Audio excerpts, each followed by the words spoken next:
a new difference. Repetition produces difference, not the same. And the last thing is educating learning. Learning has to be a motivating factor. In other words, learning is connected to your own self-criticism.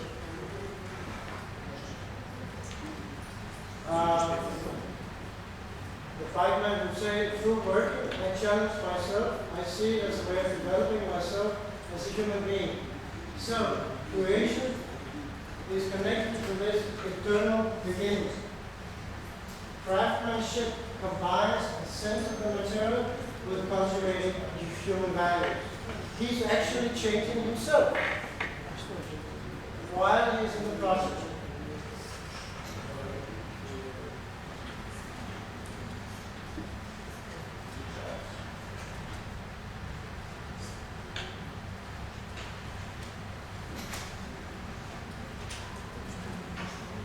So, I want to argue that there is no art without craft.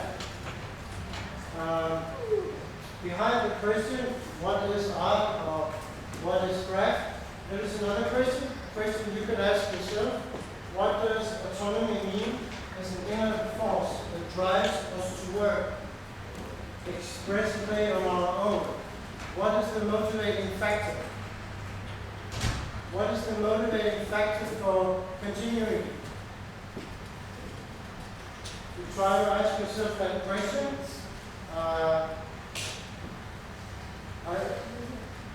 You might be addressing the question that I'm trying to address here.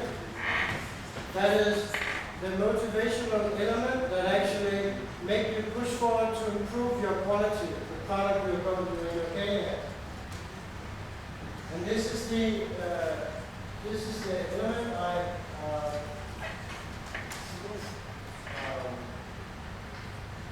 going to address here in a second.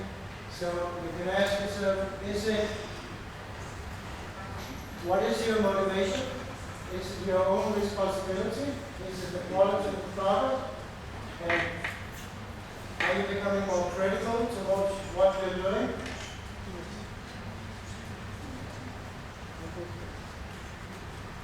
Or do you experience a more determined energy? Or do you experience developing your skill through the repetition? For example, when I write a poem or a novel, something happens when I go over the text again, when I rewrite the same text. So motivation can be connected to the new differences that are being opened in the process of rewriting, in the process of setting up the same scene, going through directing and going through the same scene again if it's a drama, or if you're a carpenter. So motivation is constantly has to do with how you invest your energy in the process. And to conclude, in the first half here, John Dewey, who has written a marvelous book of art and experience, argues that craft and art does something to the perception of man because it expands our perception of how we look at the world. And this changes our life quality. And that's why I'm arguing that we have to develop a language and a perception for what we mean by skills. And in this book, Art and Experience, he argues that there is an intimate relationship between skills, refinement of sensation, and judgment. In other words, there is no absolute distinction between creative activity and everyday activity. It's not two complete separate worlds. Normally we have an idea of creative activity as a sublime state of exception, removed from everyday life. But everyday life actually is connected also to experience, perception. But what we do in art and craft is probably a kind of intensification of the same element that we have in everyday life and everyday activities.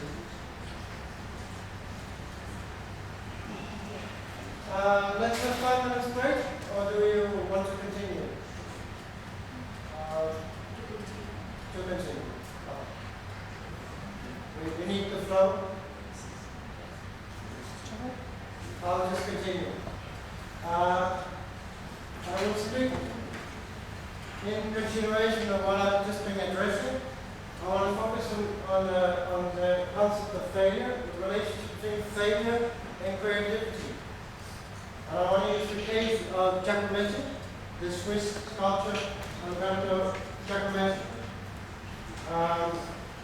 And the key point I want to address is that the power of learning, power of being creative, is to follow rules and to move your limits, to move your own limits. The moment of creativity can only exist by encountering limits and rules. That's the claim I want to focus on. This claim goes quite much against the surrealism idea that being inventive artist and creative is a kind of spontaneous,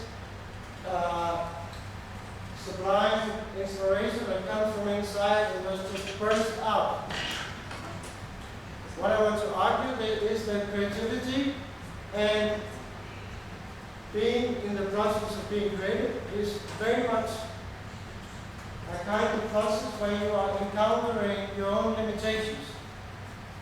In fact, for example, when I'm writing, when I'm setting up ideas for new novels, I often give myself some limitation, some principles, some rules to follow.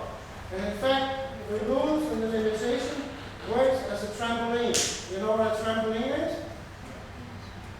You jump. So it sounds like a paradox, but it's not. If you build rules and you say to yourself, I need to stay in this frame, it actually enlarges your creative expansion. It creates a kind of frame in which reality is being intensified. Now, Giacometti, who was in his young years, he was part of the surrealist movement with André Breton and many others from the 20s and the 30s in Paris. For a long period, he was struggling. He couldn't be a part of that movement. That kind of expression didn't suit him. So what happened was that from 34 to 43, he didn't have one single exhibition. He was struggling to find his own form, his own shape. And Giacometti is actually very famous for destroying his pieces, his paintings, his sculptures, and starting all over again, and again, and again, and again. So, I'm going to show you in a second some examples of what to Giacometti was crucial in his working process to improve his quality. And before I do that, I want to address one thing, and it is that to ask the question that what does it mean to say I can? What does it mean to say that we as humans have potentiality or resource? Normally you would say we all have potential, and someday I will actualize those potentials. But human beings and animals are very different when it comes to potential. Animals, they are completely transparent in relation to their own instinct. They just do what their instinct tells them to do. Human beings, they're not attached to an inner instinct that tells them what to do. Human beings are attached to their own negativity. In other words, you are connected to your own possibilities, potentialities.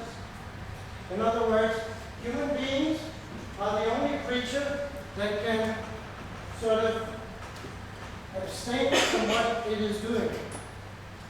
Human beings are characterized by being the creatures who can stop on something and then interrupt themselves, or who can try something out and say, no, it's not going to work, and then step back. Human beings, artists, are like a child who is beginning to learn to walk. What happens when a child is beginning to learn to walk? It falls. But what happens when it falls? It reaches their own limit, and it gets up again. And maybe it learns and pushes its own limit. So, to ask the question, what does it mean to say I can? It's deeply connected to say what I'm not capable of doing. To be in the process of learning is deeply connected to our own limits, our incapacity, our impotence. So human beings are the creatures who can experiment with what they can do.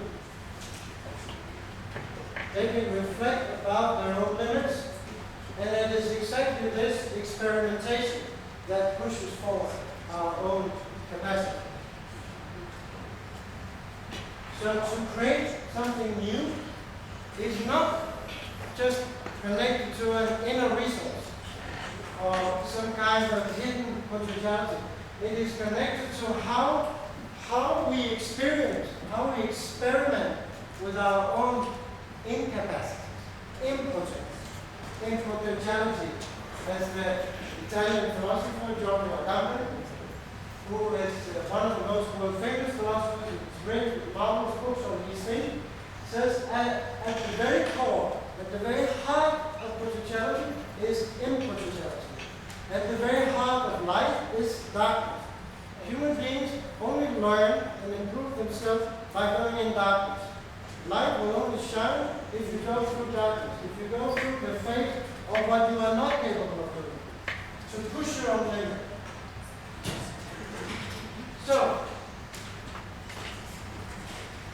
innovation within art or any activity, in a way, has to do with eliminating your own idea of having reached the final perfected goal, to push. You search for your limit in order to exceed this imperfection and the disruptive application of the rules, which will then implicate a new level of understanding. Destroying his own figures, Giacometti's destruction, became part of the strategy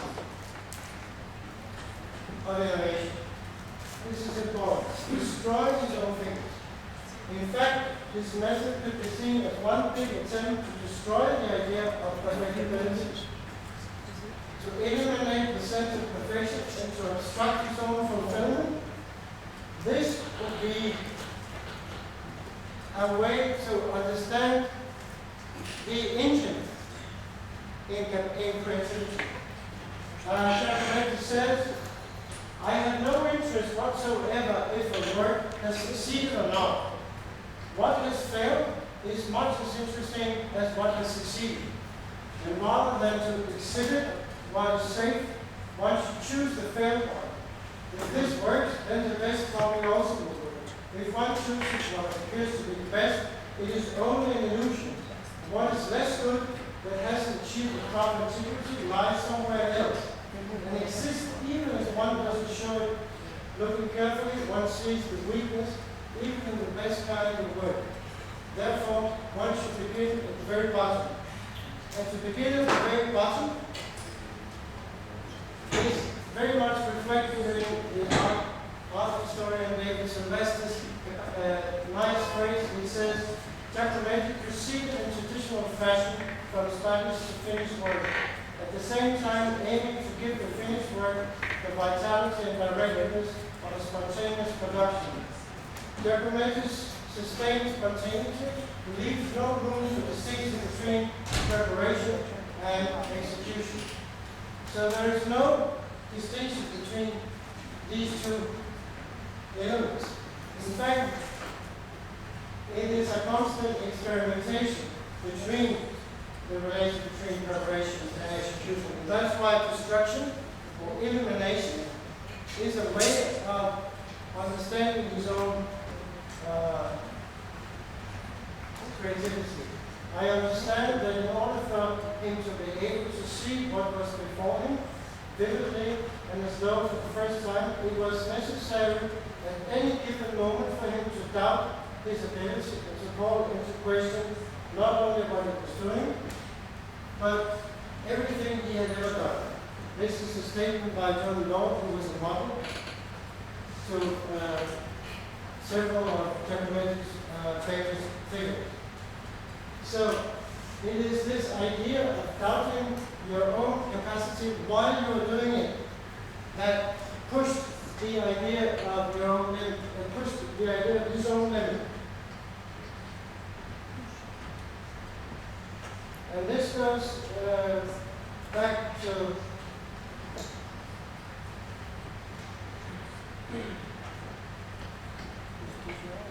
it's number 5. Number 5.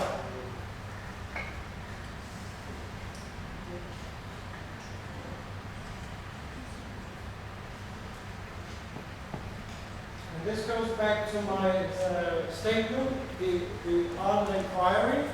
The art of inquiry is also the idea of how to reflect, how to organize our mindset, how do we organize our mindset on creativity. How do I organize this lecture? Well, I organize it around certain questions that you can go through. You can try to test yourself as a way of building a kind of reflexive level of your own understanding of what you're doing. And these were the introductory questions that I went over. And it is the kind of questions that I try to address, put some words on these, because I think they are extremely important, not only for a kind of philosophical or sociological point of view, but also from a practical point of view. What does it mean for me as an artist or a craftsman to be in this process? How can I improve myself? What does it mean to create a quality or product? Because we tend to look at ourselves as, here I am, and what I do has to end up in a product. But it's difficult for us to articulate what happens between me here and in the process. And this is where it all takes place. And that's why I'm trying to address today. Do you have any questions?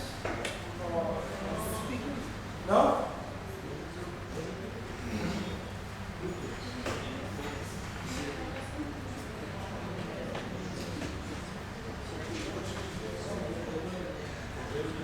Well, first of all, did you feel a relevance?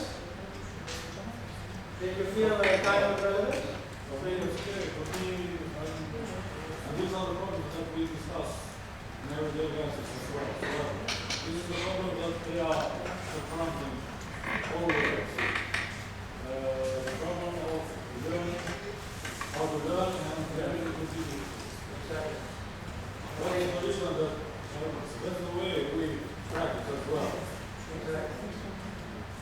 Keeping everything based that putting that in our circulation for our mind, and then continue repeating, and then arriving conclusion at last. So that's the problem that we have known and we discuss. So I think that they are integrated, but I don't know why they are so deep. But can you see a value to be more conscious about it? Like, Yeah. The program of creativity, as we call us, the program of learning in two secret, separated skills, yes. crafts and creativity. This is what we do normally. And the procedure of creating is passing through this rule. Do you think there will be a value to be more conscious about what's happening to me in the process? Yeah. Because you are always, you are not repeating yourself. You are always moving in a circle. In a circle, but a spiral circle. So you are going up, always. And maybe watching from the Prof, a higher position, you can see that it's the same. Very much it's in a higher level. Any of your students have a comment?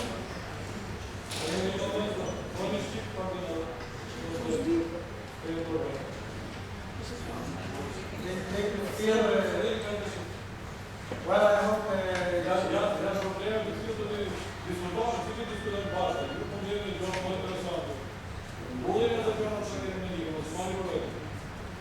maybe we get some ideas for the next phase. I don't understand the word there. Transmission of ready-made body parts. Oh, it just means ready-made things that are already fixed. And the material, the product, which is already a final product. Because the process of learning is not simply a reproduction of the given thing. It's a process where you change yourself within the process.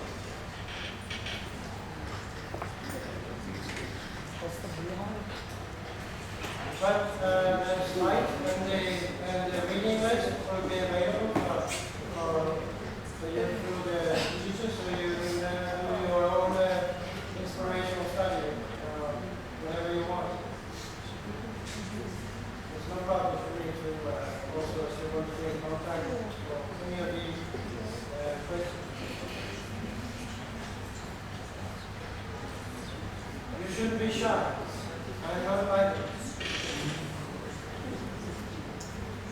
But did I speak clear enough? Yes. Oh, okay. Good. Any of you would be interested in consulting to get up with number 2? This book called Making is a very, very good book. It's a little book, but it addresses the problem of making and creating things within architecture, anthropology, and archaeology and art. But it has 5 very basic, concrete studies. And it's a very, very good book that addresses the issues that I was getting at today. And Richard Sennett's book, The Craftsman.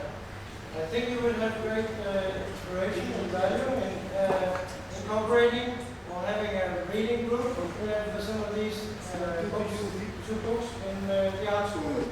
It enlarge your perception and ideas of these thinking. Can we have possibility to get these materials? Sorry? To get these materials that we explain. When we find these materials, all these lessons. Presentation. The lesson. The PowerPoint presentation.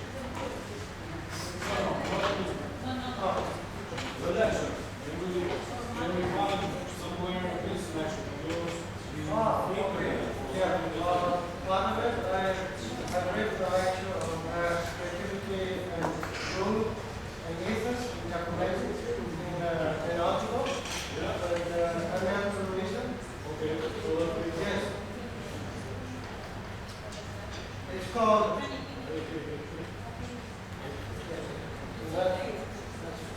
And it's not very long. Yeah, because It gives you a better idea. I understand because we are not so I take it. not so related with such a possibility of having actual open lectures. But normally, I'm sure that these projects we can discuss always together, so that because normally we discuss and before, but to have references from this. I think these discussions, these books will improve your reflections and your own work here, because in an art school you also need to have reflective level of understanding what you're actually doing. And so it's these two, Ingolf and Senate, are two major work that they are also discussing in other art schools. So you will have a kind of possibility to interact and understand what's going on. So I think it's valuable to understand your own idea of practice, what needs to be art, also has a reflexive level.